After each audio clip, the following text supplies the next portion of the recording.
Penampilan Egy Maulana Fikri bersama FK Senica bisa dibilang adalah penampilan yang tidak bisa dipungkiri lagi.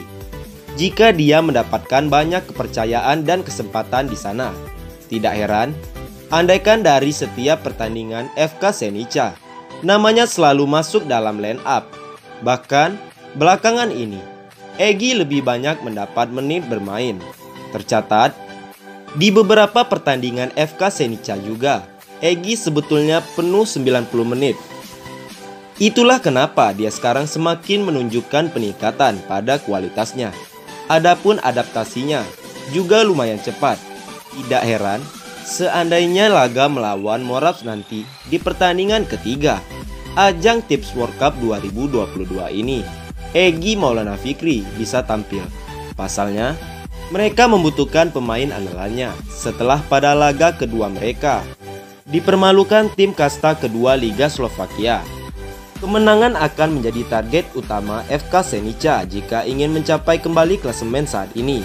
Apalagi Moraps juga baru saja mendapatkan hasil imbang pada pertandingan keduanya dan membuat kesempatan FK Senica untuk menyalip lebih besar di klasemen saat ini.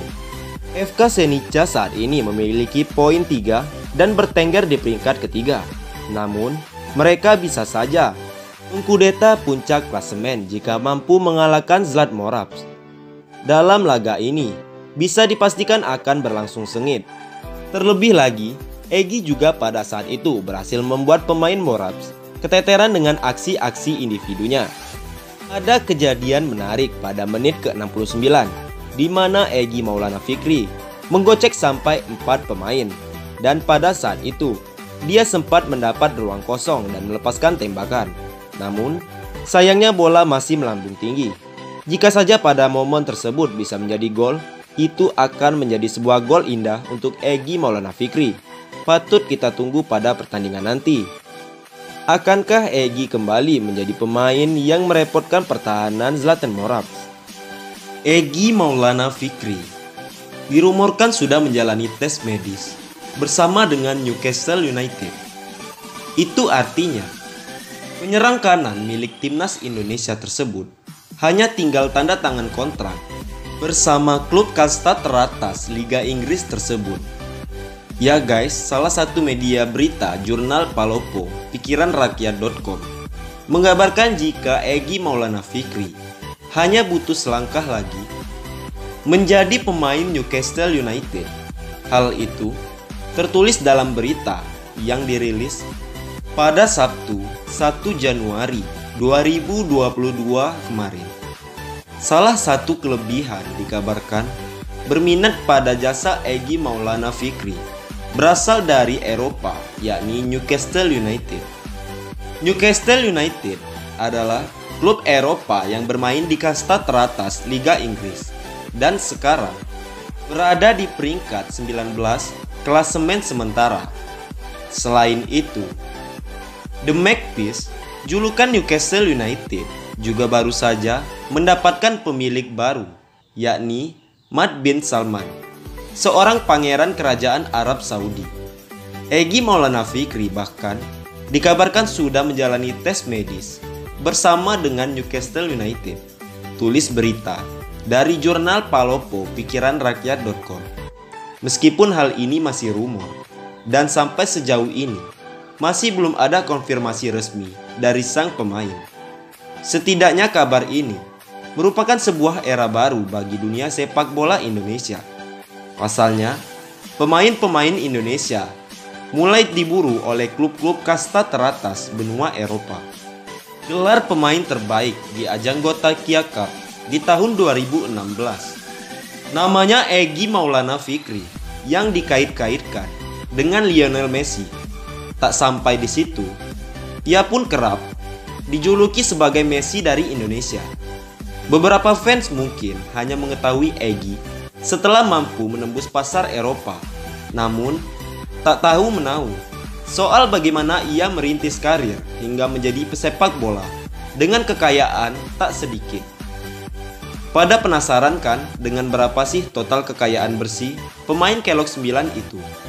Pemain bernama lengkap Egy Maulana Fikri lahir pada 7 Juli tahun 2000 di Medan, Sumatera Utara dari pasangan Saripudin dan Astia. Seperti pada anak kecil pada umumnya, Egy tumbuh biasa-biasa saja. Hal yang paling membedakannya yakni dirinya begitu cinta dengan dunia si kulit bunda. Baginya, sosok sang ayah yang dulunya seorang pesepak bola amatir begitu menginspirasi. Ia pun kerap kali bersama sang kakak memainkan olahraga yang begitu dicintai oleh banyak orang. Kecintaannya terhadap sepak bola kian menjadi-jadi. Bahkan dalam sesi wawancara, ia pun mengakui jika semasa kecil ia kerap kali mendapat omelan dari kedua orang tuanya karena tanpa henti terus-menerus bermain bola, bahkan dari pagi hingga menjelang maghrib. Mengawali karir junior bersama Akademi Besutan, ayahnya SSB Tasbih menjadi cikal bakal dirinya menjadi seorang pesepak bola profesional. Lambat laun, untuk gaya bermain Egy, ia pun mampu menunjukkan permainan yang menjanjikan ketika mengikuti kejuaraan Grass Track Indonesia U12 yang terlaksana di kota Tangerang. Disinilah bakat dari Egy Maulana Fikri mulai dilirik Coach Indra Safri.